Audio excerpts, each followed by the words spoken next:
बोले श्री गुरु जम्बेश्वर भगवान की जय, विष्णु भगवान की जय। सभी सज्जनों को राम राम। आइए आज का पाठ शुरू करते हैं। गुरु महाराज की कृपा से एक वैरागी संत ने श्री आचार्य जी से पूछा कि हे देव, आपके पास तो आसन बिछोना, ऊपर ओढ़ने का कोई वस्त्र प्रतीत नहीं होता, क्या इसका क्या कारण है? आप कृपा मुझे बतलाएं। तब श्री देव जी ने शब्द सुनाया, ओम सहजे शीले सेज बिछायो, उनमुन रहा उदासू, जुगे जुगंतर भवे भवंतर, कहू कहानी कासू।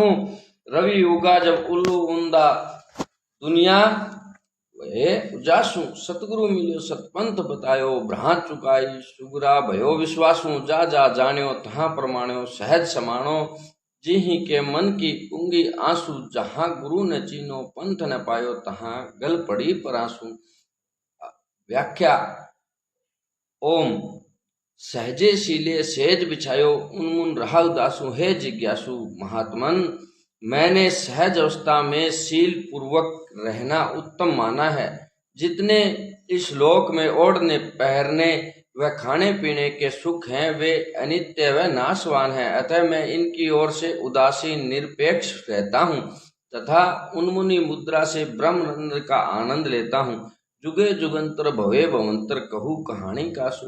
मुझे इस प्रकार ज्ञानावस्था में रहते हुए अनेक युग व्यतीत हो गए, परंतु बताओ मैं अपनी ज्ञान की वार्ता किससे कहूँ, क्योंकि उत्तम अधिकारी के बिना ब्रह्म व आत्म ज्ञान की बातें करना व्यर्थ है। यदि तुम इस विषय में कुछ जानना चाहते हो तो कहूँ।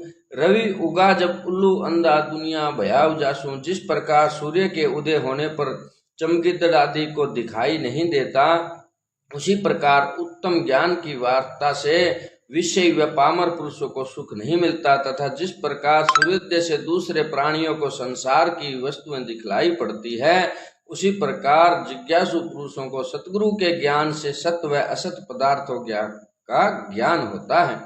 सतगुरु मिलो सतपंथ बतायो, भ्रांत चुकाई। है जिज्ञासु, अब आपको सतगुरु की प्राप्ति हुई है। सच्चा जो आत्मज्ञान का मार्ग है वह आपको मैंने बतलाया है। इस मार्ग पर चलने से आपके संपूर्ण पाप नष्ट हो जाएंगे तथा मन की भ्रांति दूर हो जाएगी। सुगरा भयो विश्वासु, मेरी ज्ञान व भक्ति की बातों से सच्चे शिष्यों को पूर्ण विश्वास हुआ है कि यही मार्ग सर्वोत्तम है।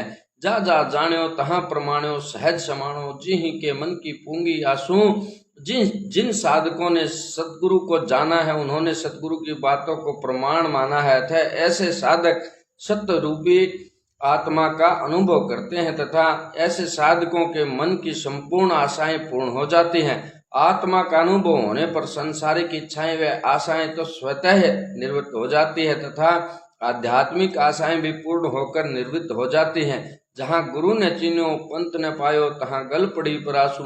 किंतु जिन साधकों ने सतगुरु को नहीं जाना, अर्थात उत्तम गुरु के सदुपदेशों के अनुसार साधना नहीं की, केवल मन से अविधि पूर्वक साधना की, या वे साधना में लगे ही नहीं अथवा भूत प्रेतों को सिद्ध करने में लग गए, तो ऐसे साधक व्यक्ति उत्तम भक्ति व ज्ञान मार्ग को नहीं जान सके। अतः ऐसे साधकों व्यक्तियों को परमात्मा की प्राप्ति नहीं होती, बल्कि ऐसे व्यक्तियों के गले में जन्म मरण रूपी फंदा ही पड़ा रहता है तथा पड़ा रहेगा। इस संसार में 4 प्रकार के मानव होते हैं, ज्ञानी, जिज्ञासु, विषयी और पामर। ज्ञानी तो नित्य मुक्त रहता है। जिज्ञासु धर्म व परमात्मा के विषय में जानने की इच्छा रखता है।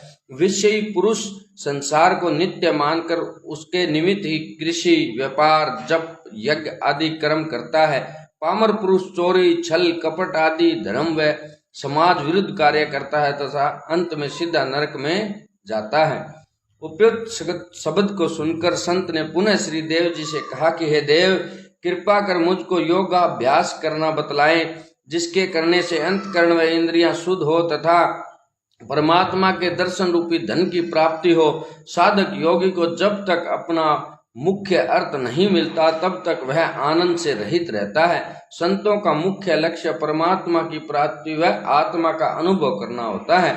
यह बात वैरागी संत की सुनकर श्री आचार्य जी ने उसे योग संबंधी निम्नलिखित शब्द सुनाया। ओम हालिलो भल पालिलो सिद्ध पालिलो खेड़त सुनाराणो चंद सुर दोय बेल रचिलो गंग जमन दोय राशि सत संतोष दोय बीज बिजिलो खेती खड़ी आकाशी चेतन रावल पैरे बैठे मृगा खेती चर नहीं जाई गुरु प्रसादे केवल ज्ञाने ब्रह्म ज्ञाने सहज सनाने यह घर रिद्ध सिद्ध पाई।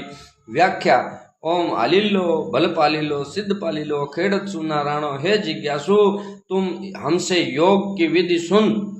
योग्याभ्यासी पुरुष एकांत स्थान में पद्मासन से बैठकर प्राणायाम करे। प्रथम दाई नासिका के छिद्र से प्राणवायु ऊपर को खींचे और शक्ति के अनुसार पवन को रोककर बाएं छिद्र से धीरे धीरे वायु को बाहर छोड़े और फिर बाएं छिद्र से तुरंत ही पवन को ऊपर खींच ले और शक्ति के अनुसार पवन को रोककर दाहिने नासिका के छिद्र से धीरे धीरे छोड़ दे। यह एक प्राणायाम कहलाता है। उसी प्रकार एक दिन में 80-80 प्राणायाम 3 बार करे, सुबह दोपहर और शाम को।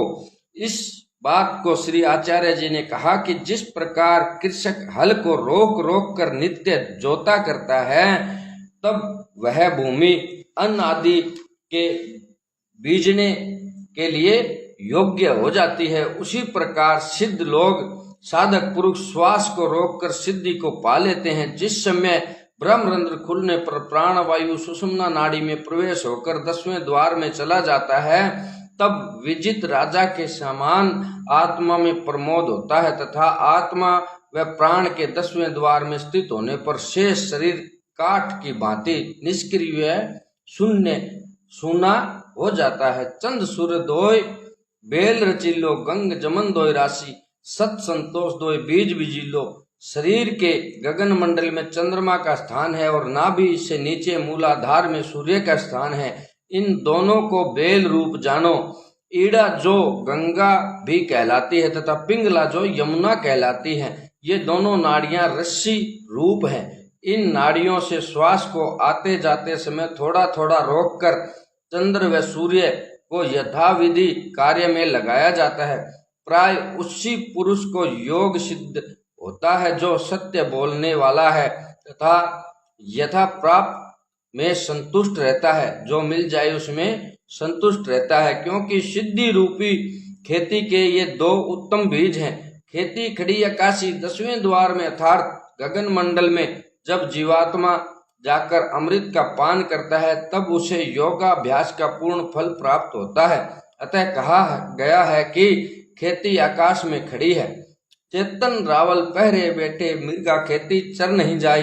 मन रूपी मृग संसारिक विषय वासनाओं में जाकर योगाभ्यास रूपी खेती को नष्ट न करे, इसके लिए आत्मज्ञान से सदैव जागृत रहना आवश्यक है। अर्थात मन को स्थिर कर तत्व प्राप्ति के लिए सदैव सचेष्ट रहना चाहिए।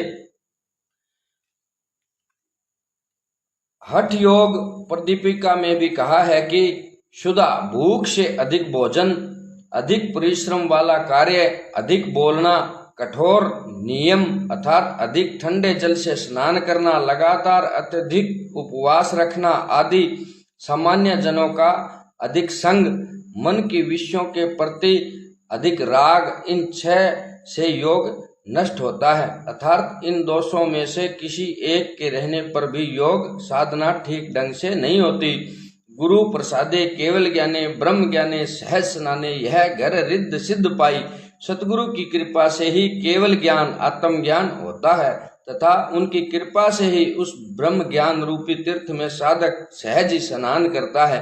यह ज्ञान संपूर्ण रिद्धि सिद्धि का धाम है अथवा इस मानव शरीर धाम में साधक सतगुरु के कथनानुसार साधना कर सबसे उत्तम पद सब कुछ प्राप्त कर सकता है। कहा भी है कि 1 मास तक ठीक ढंग से प्राणायाम कर पर पसीना आता है। 2 मास तक अभ्यास करने से मध्यम प्राणायाम में कंपन होता है और 3 मास तक ठीक ढंग से प्राणायाम करने पर प्राण ब्रह्मरंध्र में पहुंच जाता है।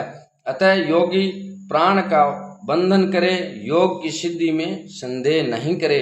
इस शब्द को सुनकर वैरागी संत ने श्री देव जी के कथनानुसार हृदय में ईश्वर का ध्यान किया। पुनः भगवान से कहा कि हे अलग पुरुष, मैंने पहले भी इस समाधि योग को किया है। मैं योग को व उसके प्रभाव को भले प्रकार से जानता हूँ। मुझको योगाभ्यास के समय जो वस्तु प्राप्त हुई है वह लेख से बाहर है। तब श्री जम्बेश्वर भगवान ने निम्नलिखित शब्द सुनाया। ओम देखत भूली को मन माने, सेवे बिलुवे बाज सिनाने। देखत भूली को मन चेवे, भीतर कोरा बाहर भेवे। देखत भूली को मन माने, हरि पर हरि मिलियो शैताने। देखत भूली को मन चेवे, आग बखाने ठंडे मेवे। भूला लो बल भूला लो, भूला भूल न भूलो। जी टूटड़िए पान न होता तो क्यों चाहत फूलूं। व्याख्या। ओम देखत भूली को मन माने, सेवे बिलवे बात सिनाने। हे साधो, तुमने योग के रहस्य को तथा गुणों को देख लिया है तो फिर इस झूठ कपट को क्यों नहीं छोड़ता। तुमने योग अभ्यास करते समय अपने शरीर को वृथा ही बिलोया। जिस समय प्राण का सुषुम्ना नाड़ी में संचार होता है तब योगी का आसन कुछ हिला करता है। इसी शरीर के हिलने को श्री जम्बेश्वर भगवान ने बिलोना कहा है। तुमने कष्ट उठाकर कुछ योग को सीखा, परंतु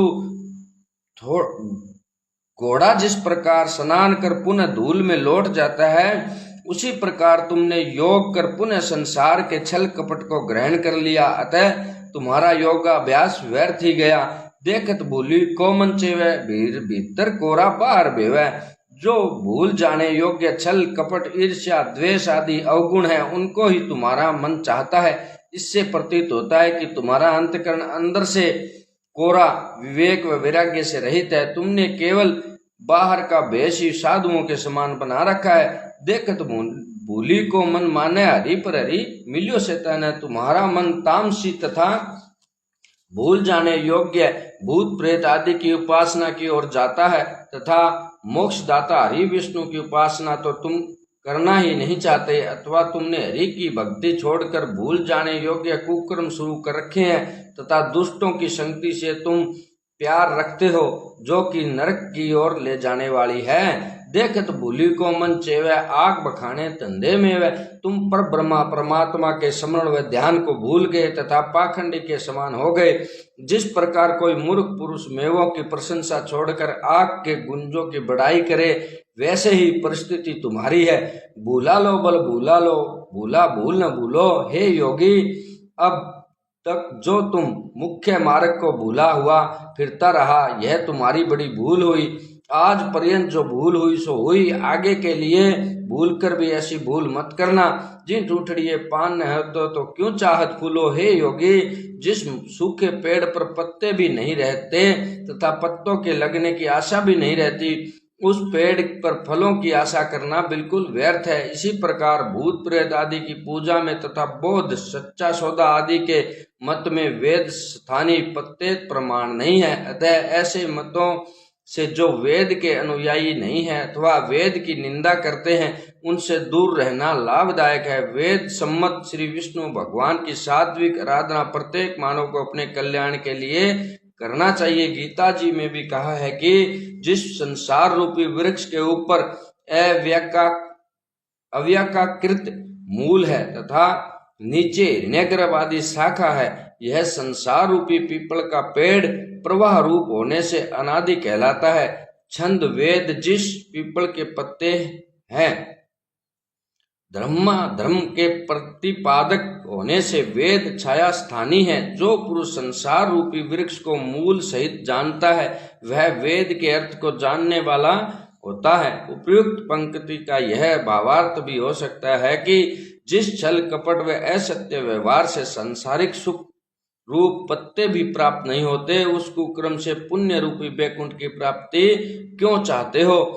जिस समय श्री देव जी फलोदी के राजा जो तालाब को खुदवा रहे थे, उस समय जमाती पुरुषों ने पूछा कि हे देव, यह एक गधी नित्य जल ढोया करती है, इसकी पीठ पर सदा ढांचा ही बंधा रहता है, इसकी पीठ में जख्म भी हो गया है तथा कौवे इसको बड़ा कष्ट देते हैं। अतः आप बतलाएं कि पहले जन्म में इसको किस योनि का शरीर मिला हुआ था, इसने कौन से दुष्ट कर्म किए जिससे इसकी यह दशा हुई। तब श्री देव जी ने शब्द सुनाया ओम। तो ये शब्द कल पाठ करेंगे। बोले श्री गुरु जम्बेश्वर भगवान की